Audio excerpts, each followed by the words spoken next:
Welcome back to the Urban Homestead Artist. My name is Kayleen and I really welcome you into my garden today. It is winter time, but I'm getting a lot of hours outside still. So after we let the chickens out, encourage the last one to move, we're going to be looking at what I call bed 2. We're going to make over this bed, or partly make it over, ready for my spring crops, and I'll just show you what's still growing in there, amazingly enough.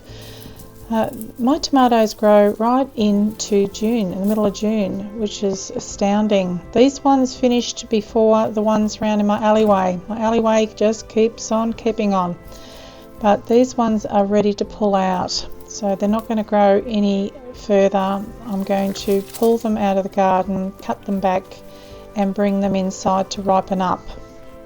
I've been letting this pelargonium or geranium sit on this bed just for watering purposes, and I have taken a few cuttings of this for the garden because it is so beautiful. I will show you that when it's in full flower. It's just the softest, lightest pink, and I just walked past it in one of the hardware stores a while back and thought, I have to have that.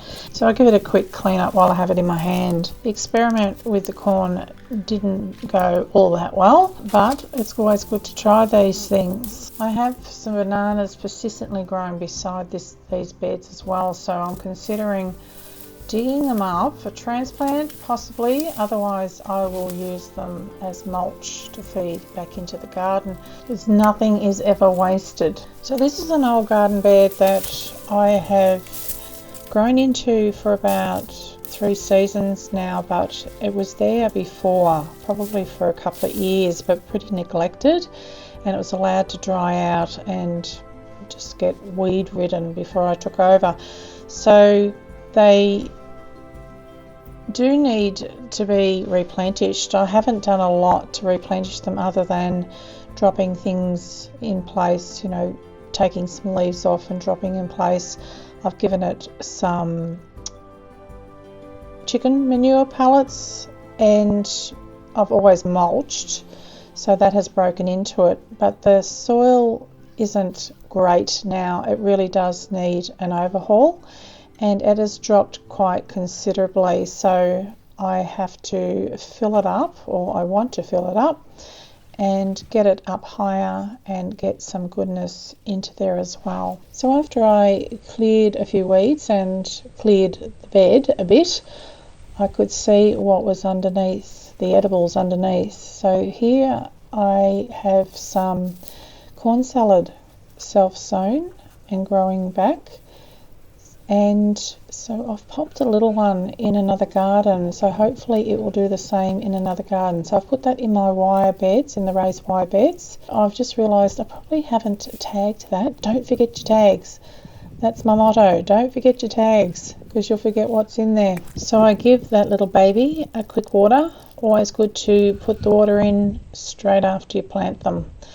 And I could have added a bit of sea salt too, but I didn't. The dahlias that I had growing, this beautiful Cafe LA dahlia, needed to be pulled up, so I've pulled them up. I've put that in another video, and there's other little jobs that I needed to do. It came out of this pot, so it's time to plant something else in here, but I only got one mother tuber. That tuber came out of the pot. I was expecting a glorious harvest of tubers from that particular plant because it flowered so well, but not so. So I went into a dahlia group on Facebook, and this is what has been recommended to me, so I'm going to try that next time. I had finished harvesting my spaghetti squash, but it had some young growth on it that was almost like zucchinis, which is a bit odd, I think, but nevertheless, before I cut this plant down, I decided to harvest those little fruit and cook it. Why not? So back to bed 2, and we're pulling out one of the daikon radishes to eat. I will give the foliage to the chickens and we'll eat that later. and see what I can get out of this bed, even though it had finished.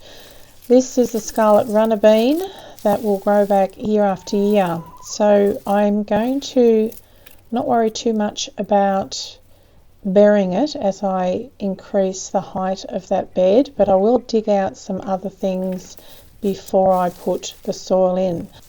So also still growing in bed too is more daikon radishes, which I'll leave another week before I pull them up.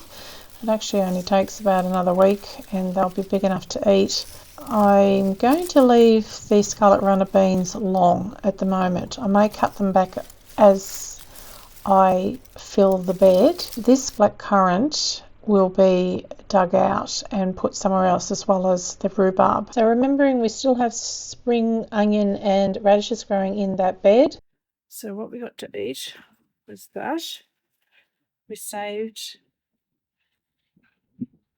the pepino. They can be eaten raw like cucumbers. Just wanted to show you this. These were sitting in the garden, and that's what happened, left in the garden. So we'll throw them in the compost. Now, a few more tomatoes that will ripen. The ones on the vine that I kept on here will likely ripen, and I will just keep them on the obelisk somewhere and let them do their thing. Now what will struggle is things like this. This will definitely not grow, this little thing. These, see how they kind of got, they're so green and they're starting to wrinkle. They're not going to grow. They can go in the compost. And I have my doubts about these too. So I'll throw them. Actually, I might put them in the worm bin. I might put them in the worm bin. Now with the beans, I'm going to dry these beans out to get seeds. Some has started. They may not germinate because they're so green. So I'll separate them from the ones that I collect like this. But when they're this little, they're not going to grow. I accidentally pulled out the chive that I'll replant. And let's see how this corn went. I have my doubts. You never know, there might be just a little bit of morsel in there to eat. Otherwise, there is a little bit that still could be eaten. Or I could be generous and give them to the chooks, which I probably do. And look at it now. No, the bigger one's no good. So the chooks can have that.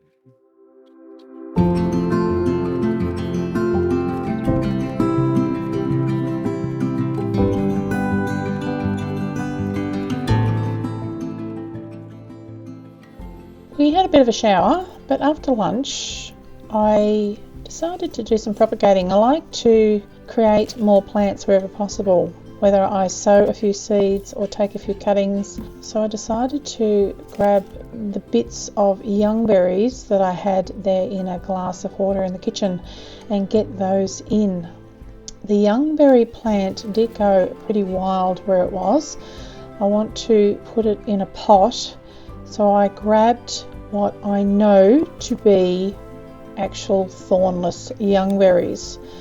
So these pieces of the plants were definitely without thorns. So I grabbed those in an attempt to take cuttings from them, and we'll see how we go over the winter with cuttings. I'm not sure if it's the best time really to do it, but you know, you don't have plants if you don't try these things, and I'm willing to take a punt.